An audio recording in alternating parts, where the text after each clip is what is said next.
Hello, my good people. Good morning, good afternoon, and good evening from wherever you are watching us today. I'm so excited to have all of you here today because we are going to have a very exciting topic to talk about. And today I have guests, and I know they can't wait to introduce themselves to you. And I before we do all that, I would like you to tell me where you are watching us from. You can type on the comment section. Tell us where you are watching us from. What is your native language? And are you really fluent in speaking your native language? Please remember to do that because today we are going to talk about something very crucial. We're going to talk about um, question many people do ask. They have never stopped asking what and there's what does each language about. So today I'm going to bring forth one of our guests who is born at tayari.live. Let them come forth and introduce themselves, and they're going to tell us the language they speak. Are they fluent or they're just learners of this language? Welcome, Karsim. Welcome, Busola. Hi. Hi. Hi everyone, good Yeah, hello. afternoon. Thank you, Diana, for having us on this live. It's always a pleasure to share a conversation with everyone. And thank Sure. you everyone too for joining from anywhere you're joining from. Okay, thank you so much, Busola. Yes, Kasim, please introduce yourself. Hi, everyone. I want to welcome you all to this live stream today. It's nice having you guys here today. So my name is Kazim. Um, I'm a Nigerian, of course, and I speak Yoruba as a native language. Uh-huh. I'm actually very fluent at it. So at least Mm. let me say to an extent, I say I'm very, very fluent at it. So yeah, that is it. Of course, I live in Nigeria. I live in Osun State in Nigeria, and of course, if you know about Yoruba language very well, they tell you the headquarter of the language itself is either Oyo State or Osun State. So yeah, that's where I'm Oh, from. so that's it. Okay, Yeah. nice. Thank you so much for being in this live today. So, Busola, do you think that there's something you left out No, from your well, yeah. introduction?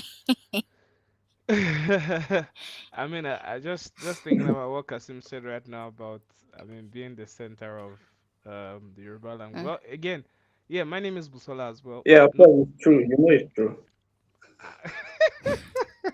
yeah, yeah, yeah. Uh, maybe at some point we'll have that conversation outside of this room and all that. But yeah, so my name is Busola. I'm Okay, also from okay. Nigeria, like Kasim is, and I am currently residing in Ondo State. That funny enough, that's actually even where I come from, right? Coincidentally. So I live in Akure and all that. So usually people always stay in Lagos, Abuja, Port Harcourt. I don't know what they're looking for in those places, but again, it is what it is, They're man. big cities. So They're big cities.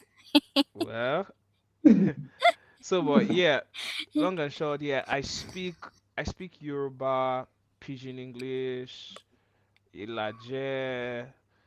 I know a little bit of Spanish and the Mm, last nice. French that I was taught in secondary school.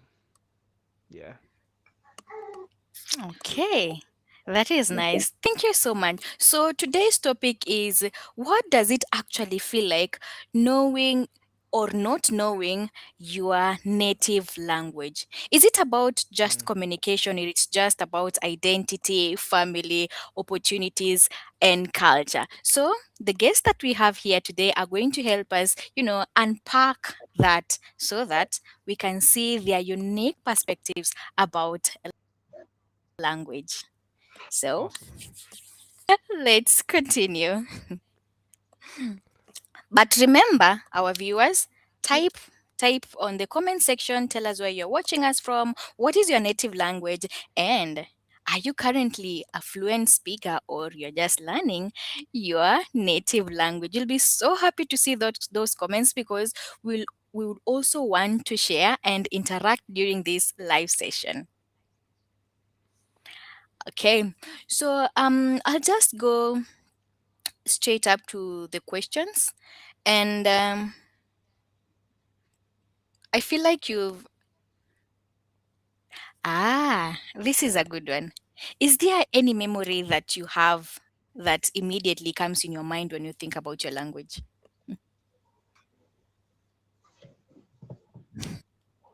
Mm. Okay, so I think Kasim should go first, right? So just the Kasim myself, Kasim myself. So Okay. Okay, so when you think of Yoruba, how do we Mhm. pronounce it? Yoruba or Yoruba, or Redomi you? is. Mhm. Okay. Ah, okay, yeah. When you think of that, what is that immediate thing that comes in your mind? Okay. Um, when I think about Yoruba or my language, actually, so Mm, from the kind of background that I have, I think is mm-hmm, the main is I think of it in terms of my identity. mm, So Yoruba is actually the number one identity for me because I grew mm-hmm, up in a family where everyone speaks Yoruba. I'll just say that. So mm-hmm, it's even more like a tradition in our family that nobody will speak English to you at home. That's why we are sending you to clearly. school. So you go to Mm-hmm, school to learn English. So at home we speak wow. Yoruba, and it's not because they cannot speak English, but they will not speak mm-hmm, English to you. So it's a form of mm-hmm, identity. So if you now happen to be someone who cannot speak the language, you will find mm-hmm, it hard to relate with the family members, to relate to the people in the family. So I have an example of that. There's an aunt of mine who lives in Port Harcourt. So he's within mm-hmm, Nigeria, but they are living in the south, so where very few people speak Yoruba. So then I think the way they were raising their children, they speak English to them at home. Then when they get to school, nobody will speak Yoruba to them in the school. They do not even understand the language. So most times when they mm-hmm, come home at the end of the year, there is this problem. The children cannot communicate with the children, their age mates at home. And since at our houses, nobody speaks English to you. So when children are still young, most of them by at that age, their English are not that fluent. Then those kids mm-hmm, from Port Harcourt comes home, they cannot speak Yoruba to them. So it makes it very hard for them. So they could not even mix with their family members. So I think for me, as I would say, Yoruba as a language has always been a means of identity that allows me to meet new people around me, to mm-hmm, interact with them, and so on like that. So yeah, talking about this, my aunt's children that I was talking about, they were forced to change the way they speak to them at home. So now they speak fluent Yoruba now because their parents started speaking to them in Yoruba at home. So for Wow. me, is is a thing of identity. So that's based on the background that I come from. Yeah. Over to you, oh, Busola. great. Uh-huh. Okay. Nice. Wow. So I think that actually captures it a lot, just like Asima said. Although, when I grew up, we were not speaking the generic because, like Kasim, we all know there is the generic Yeah. Yoruba Yeah. in Nigeria, but then when you now begin to trickle down to specific tribes, you then begin to hear other variants of the same, Yoruba. Like for example, I'm from the Yoruba tribe, but I'm then from Ilaje, right? Which by the time you hear the language that we speak, it just feels like and I can't relate. I can't I say cannot even whether understand. yeah, exactly.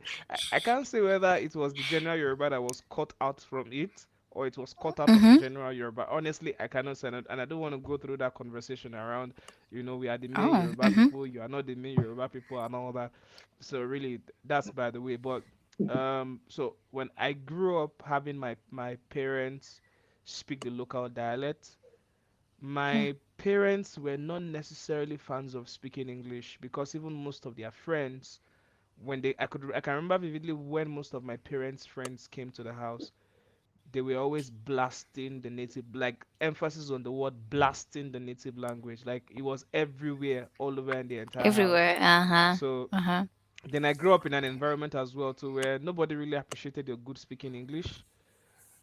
Baba Mm-hmm. boss soju ball, boss soju kinejek agba ball, you know. So nobody cared about your nobody cared about your hey, How what's up, fluent how you you are in English. doing? Yeah, Uh-huh. nobody.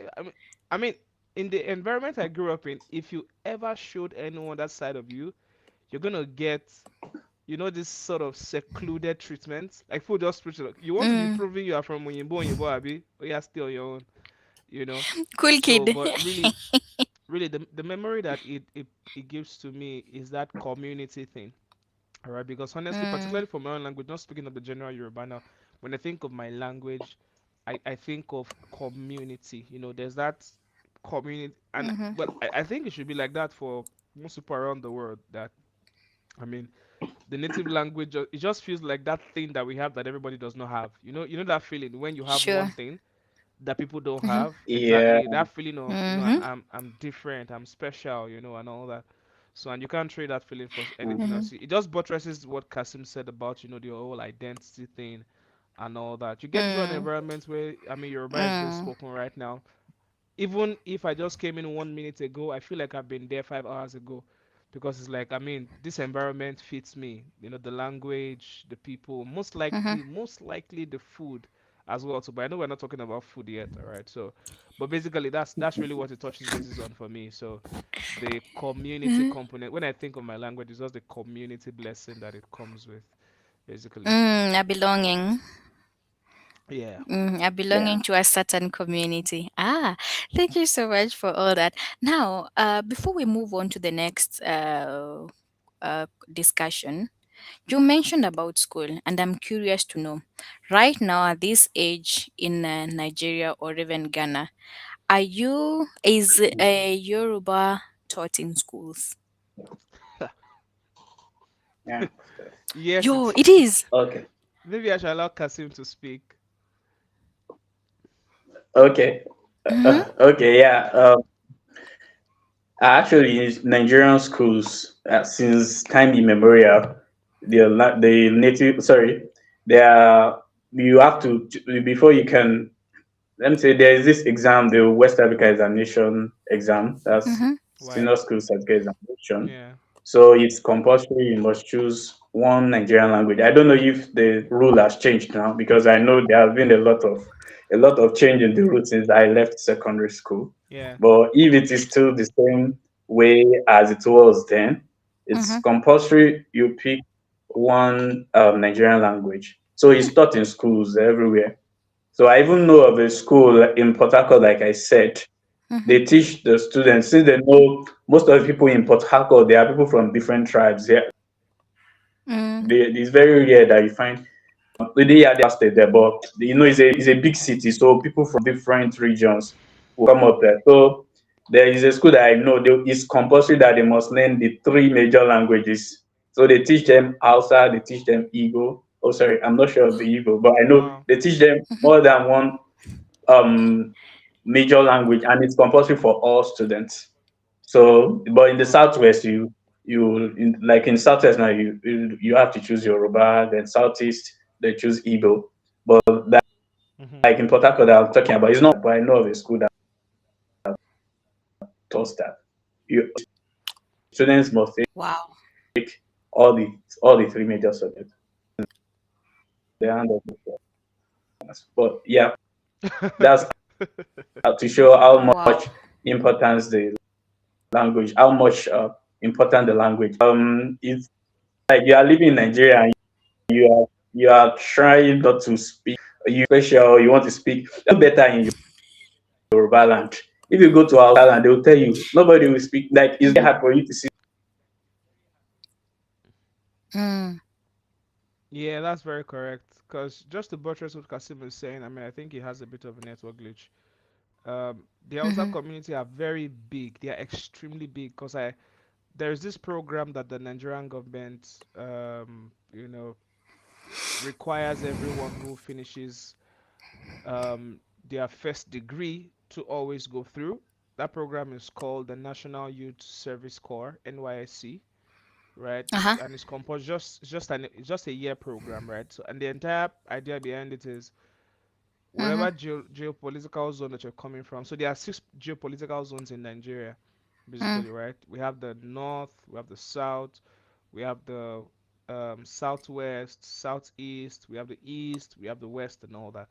So, um, and then we have the north central. I forgot to mention that we Uh-huh. have the north central as well too, northeast as well too, and I think northwest if I'm not wrong, or so. Yeah. So, um, how it works is whatever state you're from, you will not. So, if you are from a certain geopolitical zone, the program forces you to move to another geopolitical zone Mm-hmm. deliberately for that 1 year. You would live your entire 1 year in that geopolitical zone Whoa. fully, Uh-huh. right? Yeah, and it's Mm-hmm. compulsory. Of course, we know scenarios where people actually, manipulate the system and then have themselves move to where they want and all that. But ideally, if it's, but I mean that's not the most important thing right now, right? So I served in the Awusa's geopolitical zone. You will have to be the one to learn the Awusa to communicate with them. They will never stoop low to learn English. Mm-hmm. Well, forgive my choice of words when I say stoop low. They will never decide to learn English as a means to Mm-hmm. communicate with you. You have to be the one to learn the Hausa. Whoa. They, Why they are is that? they Isn't that selfish? well, there's a whole lot around it, and I don't know if the policies around this, this session allows us Mm. to, delve into things like that. All right, so it's primarily even where the whole entire, uh, um, I don't know if I want to go that Okay. direction, but long and short is the Awusas are very big on their language. They don't. I taught in Awusa schools, right? I taught mathematics. I was forced to learn Awusa. That. I was forced to learn Awusa just to get Mm-hmm. things across to them. I was forced. Whoa. Emphasis on the word forced. Yeah, Forced. Mm. because Coerced. the kids will not learn because from school they are going to their mosque to learn the Arabic, Mm-hmm. and that's a bigger deal for them than any other thing that you think you have to offer as a mualimo. They don't even Yeah. care. You know, Mm-hmm. so they are big. They are really big on their language. The Hausas are very big on their language, just like Kasim was saying. So Mm. in certain schools, as much as it's an optional language in most of the schools in the West, and some of those Mm-hmm. areas where civilization is more pronounced and all that. Mm-hmm. Um, but I was going to say about this language thing because it's something that I've been pushing on a particular session that I've been on myself that I think it's not getting a strong Mm-hmm. enough emphasis, and that's one of the reasons why the language itself is actually sort of like at the edge of extinction because this exam that Kasim is talking about, the funny thing is that you could register for the exam, but you can choose not to show up Uh-huh. for the exam. That's the funny thing, No, and you and need it to will have not a take certificate anything. to show that you have done it. Even if you have an F in it, nobody cares because by the time you get into university, the university does not request for it. So I'm saying that's exactly what Mm. I'm trying to say. That at every level where value is perceived, there is Mm-hmm. nothing that says, why don't you have this language? Why don't you have Yoruba? Why don't you have Igbo? Ah. Why is there Mm. no Hausa in your this thing? And then maybe send you back, and then that will cost you another 1 year, and then oh man, this is very, very imperative. But there are no Mm-hmm. consequences to not knowing the language. So as long as you pass English, maths, and then Mm-hmm. depending on whatever what's it called? Um, the field you're going to, if it's science, physics, chemistry, biology, if it is Mm-hmm. commercial, your accounting, blah blah blah, and those are the things, right? So yeah, basically Mm. that's it. So yeah, it starts in schools, but I mean, I don't think it's getting a strong emphasis as it needs, in my opinion, right? So yeah, Wow. yeah. I didn't know. Do you know? Do you know in Kenya the only subject that is compulsory? Okay, Swahili is our language. Mm-hmm. and it is compulsory. So Swahili and English are compulsory. You must do that. The rest are just, Mm. if you want to do, but it's not like it is a must to do them. Oh, including maths and Yes. English, including maths. We're talking about languages. Math, yeah, math Okay, is okay, okay, okay, compulsory. okay, okay. Yes. Okay, so Swahili is So, compulsory.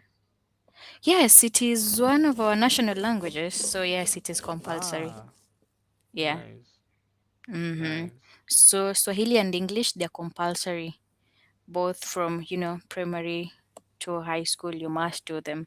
But we do not have, in Kenya, we have more than 40 languages.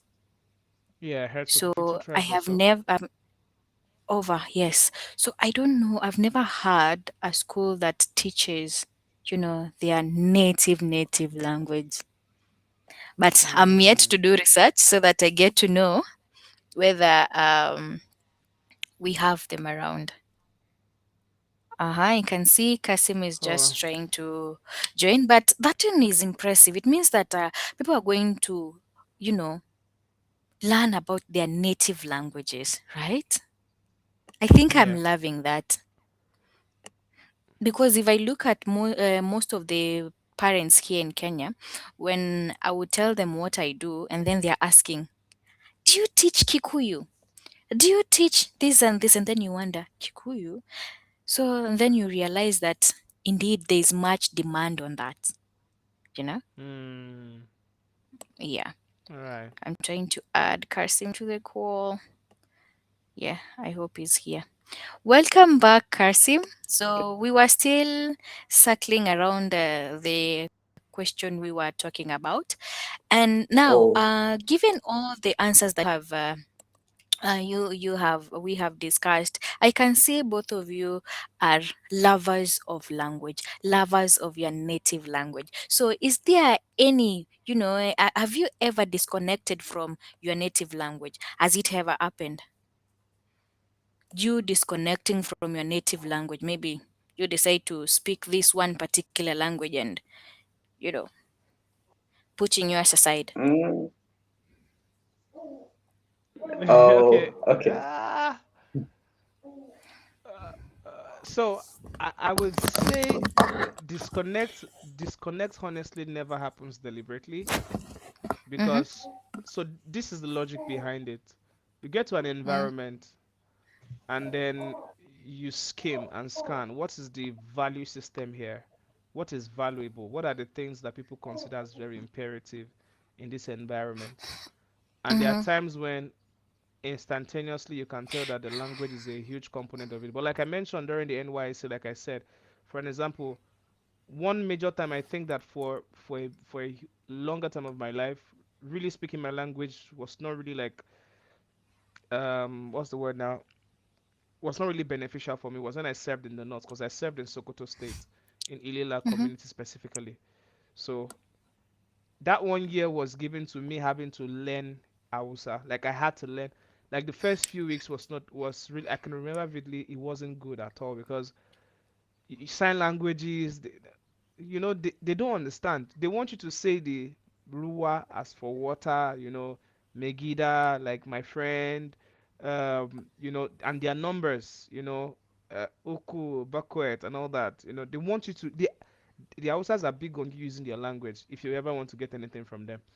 So I would say for me mm-hmm, that was just one time where I felt like okay, right now I have to maybe momentarily for the sake of the perceived value that is in this community just had to settle for learning another language and I think it was a blessing honestly personally I'm just going a bit personal about this, right? I personally also didn't want to serve in the southwest because I'd lived all my life in the southwest and I just wanted something new and I knew that was like the opposite. I actually wanted Enugu because I really like the Igbo, the language of the Igbos.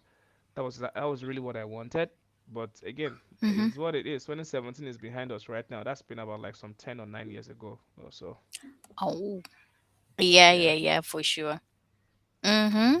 So, Kasim, have you ever disconnected from your language, from your native language? Okay. And then, I mm-hmm, think, yeah, for me, this I wouldn't say, okay, if we use the word disconnect, well, yeah. I think one of those period was a time, yeah, during my youth service, I was posted to the southeast where they speak Igbo, the Igbo language. So I think for that Mm-hmm. 1 year, it was, yeah, of course, I was able to actually make friends among them, I would say, but Mm-hmm. it's just it does not feel like being at home. You get the vibe, the way you relate with people and so on like that. But then I just turn to someone who just sits at home because if I go out, what would I say? I Mm, was speaking pidgin English or just mm, that. So at mm-hmm. some point, they look at trying to encourage us to learn their language. You get the idea. So along the way, Mm, just picked up some little. And the problem with where I served was that they don't speak the main, let me say, the actual Igbo language. They speak a dialect of it. So I was posted to, I think they call the place Oafia in Abia State. So there they speak their oh. own version of Igbo, which is not the like it's actually different from the main Igbo language. So then it was very hard that do I learn Ohafia when with the language that when I leave this place now, I'm going to be Mm-hmm. meeting people who speak the actual Igbo language. So how do I even relate? So it seems the Ohafia Igbo language will not be useful anywhere outside. So yeah, but I think one of the Yeah. moments I actually enjoyed there was I think there's a market that we go then. Then there was a Mm-hmm. day I just met a woman that spoke Yoruba to me. Like Kilefera. Like I don't know how she knew that I was a Yoruba. She just spoke the Mm-hmm. Yoruba and then that was the moment. And the thing is the woman is actually an Igbo woman. She's not a Yoruba woman, but she speaks fluent Oh. Yoruba and that was Mm-hmm. because she said she had been in Lagos for many years before then. So Mm-hmm. she lived in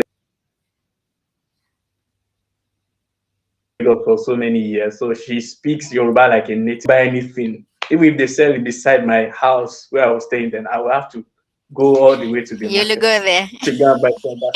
To go and buy from the woman because I know why buying it. I will speak Yoruba. So yeah, that was the moment. So it's how Mm-hmm. it's Mm-hmm. the kind of joy we get when somebody speaks the language to you. An experience that I had was when I was in school then in Futa. Yeah, Futa is in Ondo State. Is in Southwest where everybody speaks Yoruba.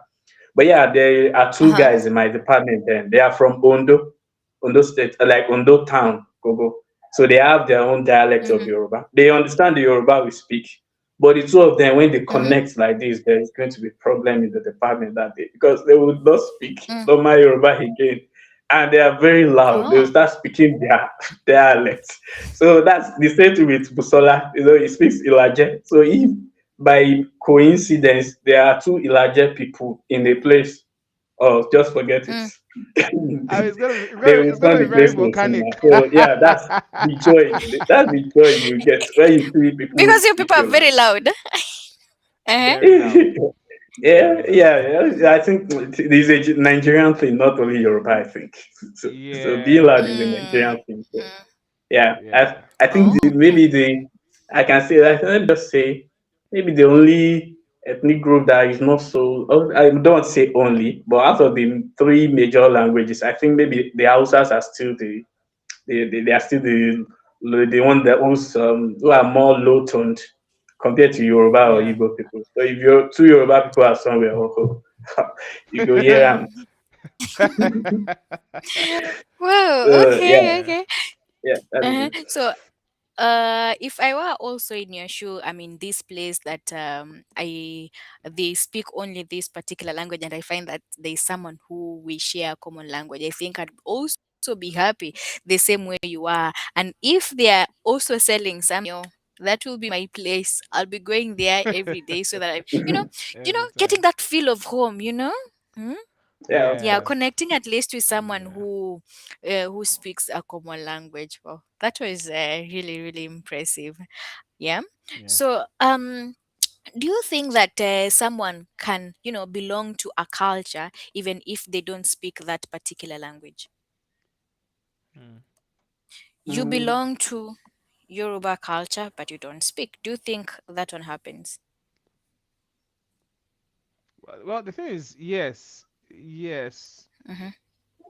Yes, yes, it's possible because, for an example, take for example the footballer Bukayo Saka. He's Nigerian. Mm-hmm. He's a Yoruba person, but Mm-hmm. I'm sure the dude doesn't know how to speak Yoruba because he's lived all his life in England, all right? And presently he Uh-huh. plays for the English national team. And I think Oh, other National League. African Uh-huh. countries will would also have this same, mix and all that. So I think it's possible that because at least the fundamental thing I think I respect that his parent did Mm-hmm. was that his name gives him off, right? So I mean, Mm-hmm. he could have been named Harry, or I don't know, maybe Brian or something that shows that he's in England. But then Mm-hmm. the parent named him Bukayo, right? And Bukayo Saka. So that I think there's another one called Eze, an Igbo boy as well too, like that also. So it's very possible, right? Um, yeah, you can because uh, you can also take away the fact that bloodline is also one of the things that connects you to culture in partnership. Because when it comes to really heritage connection, is many fronts. It's just that language takes a huge role in every single thing, right? But um, Sure. the family you are born into, your bloodline and that. So of course, yes, you could be from a culture, but then you don't speak the language. Jonathan McReynolds, I don't know if you know the name.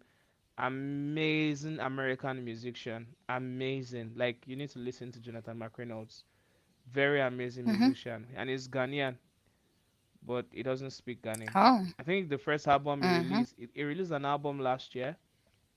Mm-hmm. He just made an attempt to bring a little bit of Ghana into the entire thing, where when he figured that that was where he was from, that his ancestral lane was from Ghana, right? Yeah. So Mm-hmm. basically, that's so it's possible. I think it's well in my own bias. I think it's possible. I'd want to hear what Casim's bias is about that.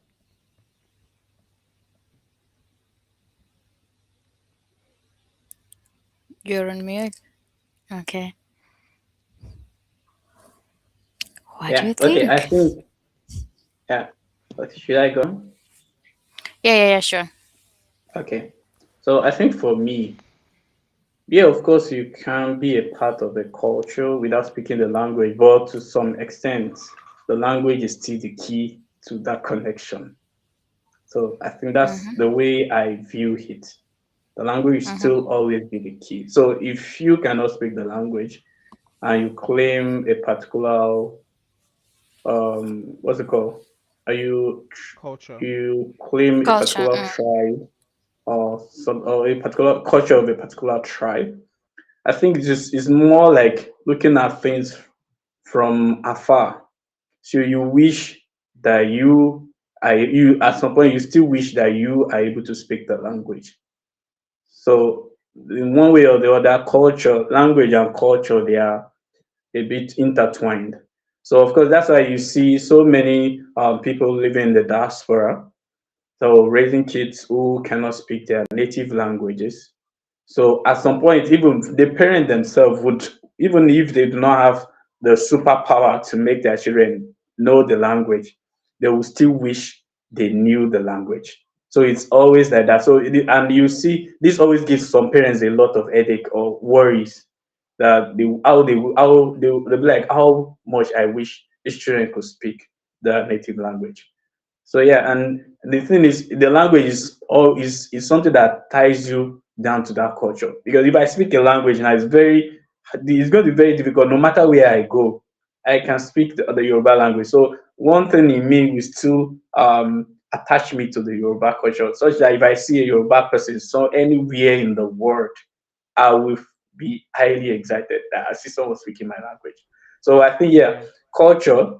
Um, yeah, it's something that you can be a part of. Of course, the examples of children who are of Nigerian accent, or sorry, or who are from a parent of a particular culture. Yeah, they still, Hmm. most of them, many of them still associate themselves to that tribe, but not being able to speak the language keeps them out of the gate at some point, so they don't get to connect as much as they would have loved to. So I think that's from the point of view, from my own point of view, actually. Yeah. Yeah, I think So, that's true. It really does make sense. It really does make sense because language. um, as much as many things, gives us up, bloodline, your name. The good thing about even this part of the world is, I mean, in partnership with language, one of the things that makes it easy to recognize where you are from is your name or your surname, right? But I think it's true that that in itself is just like the key. But what really gets you in there, like when when people go, when you speak the language now here, that's it. Like you're just doing the main thing now when you speak the language and all that. So yeah, it's true that there really that bias really exists. That I mean, um, people um, people people uh, can hear you, can know that you are from somewhere by your name, but truly until they hear you actually speak the language, then it gives some level of, Mm. it's like a two-factor authentication thing, right? It just validates the fact that okay, I mean this person is truly a part of the particular tribe and all of that. So yeah, yeah, that's something that really makes a lot of sense. At this point, I was hoping that at some point we're going to have the Swahili campaign, what's it called, adverts shared with our viewers. But of course, if we don't have it yet, that's also very, very fine. So I like to. There's some questions that I put together here myself as well too. So 1 minute regarding this conversation around culture and all that. Yeah, so there's this particular now everything we have said now trickles down to one important question because look at it. There's a person who is part of a culture, but they can't speak, right? So how do we treat scenarios where because I know that these challenges they exist where people are now judged as not as they are judged as you are an hybrid just because you cannot speak the language, right? Like scenarios like that.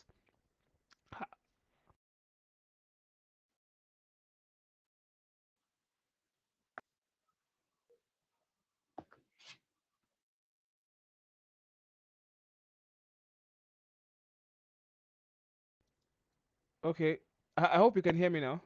Seems we have a tech issue. Yeah, I think it's a bit low.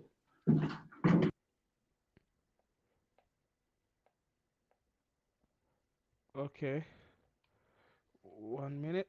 Can you still hear me?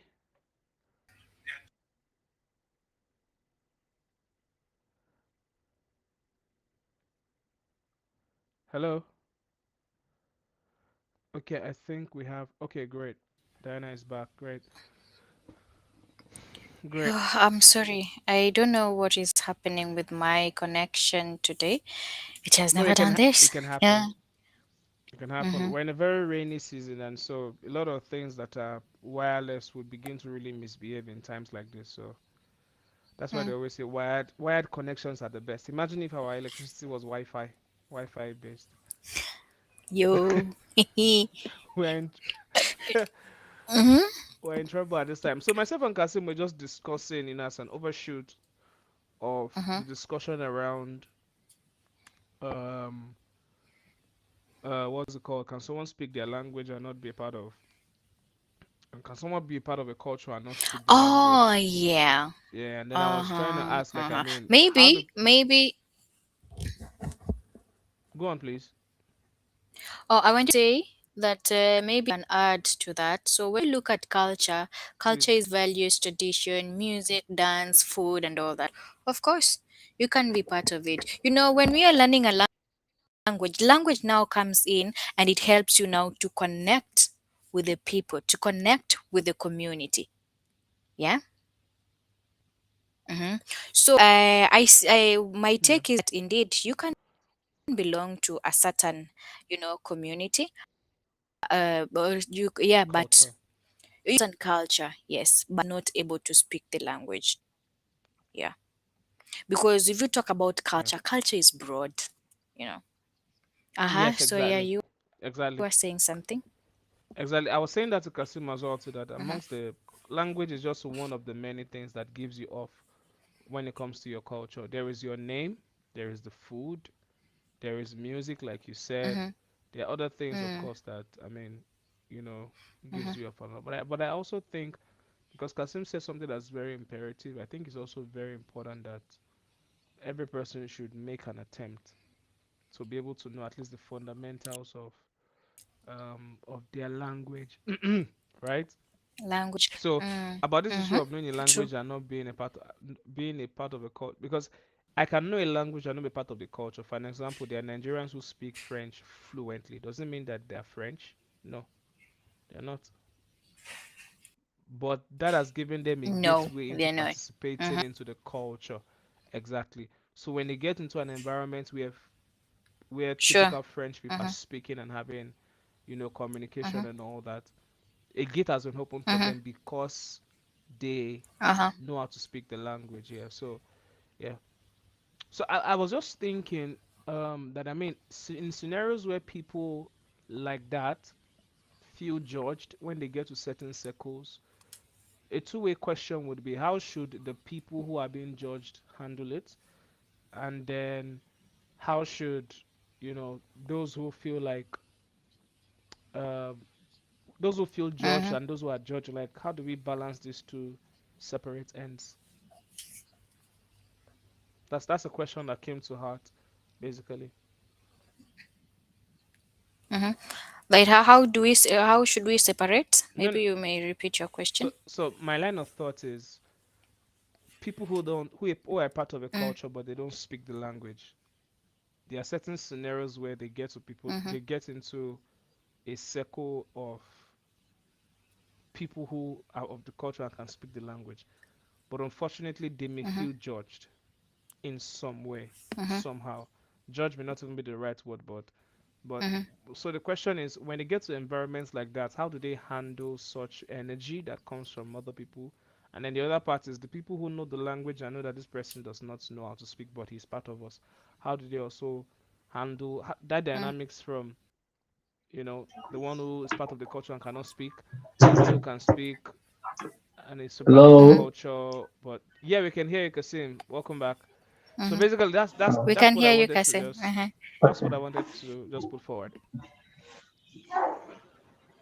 Mm. So I have seen people going to gathering of certain communities, and apparently they are not able to speak a language. Do you know what is so funny? They are the ones who are secluding themselves from the crowd. Sorry, because they feel like they are going to be judged. And you know, adults don't like making mistakes. Do you know that? So Yeah. they'd better move Uh, aside. Yes, they better not contribute in that particular language because they don't want to be judged. So in such environments, they'd go there, but they'll seclude themselves. And Mm. definitely through that, what they are doing, people will definitely know that, yo, those are not native speakers, or they can hear, but they can't talk. Mm, yeah. I remember somebody mm. It happens. It happens. gossiping me in my local language, thinking I did not understand, and I kept quiet there for a very long time. I'm serious. I'm not making this up. Mm-hmm, They had that mm, conversation for a very long time. They were saying very deteriorating things. mm. I just kept mute, and then Yo. it was deliberate. Mm-hmm, So they spoke for a long time, and then I just went, like I just spoke the language and said good mm-hmm. afternoon, and I left. You needed to see how pale their face was. How did they feel? So of course, personally, Mm? I'm Their definitely jaws were beyond down. that. So the point is you Mm-hmm, nobody should honest as much as yes, you're right about the seclusion that people who in that scenario mm, they have they seclude themselves and all that. But mm, sometimes those things too can be a disguise. So I think mm, it's good that when you feel furnished with a mm, language and then you feel like somebody is a little bit maybe behind the bar, don't see it as an opportunity to yeah begin to say, because this what I just said right now is first hand experience. It's not even something, it's not like trying to gather mm, data from online or so. It's a first hand experience. So I don't think it's great that, when people know that Mm-hmm. people cannot speak their language, they then begin to, Mm-hmm. gossip them in the language because they can't hear and all that. No, it's not kind. Except in scenarios where you want to save their lives and you don't How want did their you feel? captors to know about it. Me, I mean, I'm way beyond that. Mm, I was expecting it primarily because of the environment. So a lot of times there is this mm, strange thought that people seclude themselves because they feel they are too big than the other people who are clustered together, not knowing that sometimes it may actually even be an issue mm, of the fact that they don't feel welcomed in that circle, in that cluster. That cluster mm-hmm, does not look welcoming in itself, just mere looking at it. So mm. so for me, it wasn't really a matter of, oh, I felt bad, you were saying stuff about me. And again, at the end of the day, those things were their opinion, not because it was true, right? So the only disappointment that I had is I just expected you guys to do better, like do better. You had pity on them. Yeah, if that's the right word. Okay, okay, okay, okay. I can see that our time is up. So, Busola and Kasim, thank you so much Yeah, for joining this stream. I'm so happy that you are here, and I feel like we've had little time. So expect yeah, an invite next time so that we can discuss even further and more topics that touch on language. So yeah, just like to leave with this and say that every language, to our viewers, know that every language carries stories, carries traditions, laughter, and memories. So whether you are or you are just beginning, or you are trying to connect to your roots in every conversation that you're trying to have, just know that it is a step forward to preserving your culture. Keep going, and remember we said consistency over intensity. yeah, of course. Yeah. So, Mhm. as we go, maybe you can teach us how to say goodbye in Yoruba. Oh, okay. Yeah, in Yoruba we say "O dabo," Oh, so that's goodbye. Odabo. "O Mm. dabo." And how do you answer? Oh, Odabo. Yeah, you Prolong it say just the way I "O did. also. So if you say "O dabo," I also Oh, say okay. "O So, can I? So bye bye. It's just like saying bye bye. Oh, okay. So, can I say now, In- Odabo? Yeah, "O dabo." Have a nice day. So you haven't said how to say it in Okay. Swahili. Oh, sorry. In Swahili, we say kwaheri. Kwaheri. No, you know this. Kwaheri. Okay. Yeah, yeah. So I also reply with Kwaheri, Uh-huh. right? Okay, Kwaheri. Kwaheri. But we have a Okay. way, Yeah. if you know that you are going to see this person that you're telling kwaheri, you'd say, if the person say kwaheri, you'd say ya kuonana, because you're gonna meet again. Okay. Like see you later. Mm, Okay. kwaheri ya kuonana. Yeah, Okay. Yeah. yeah, Kunana. Okay. Kwaheri. yeah. So, odabo. Yeah. Odabo. Have a nice day. Okay.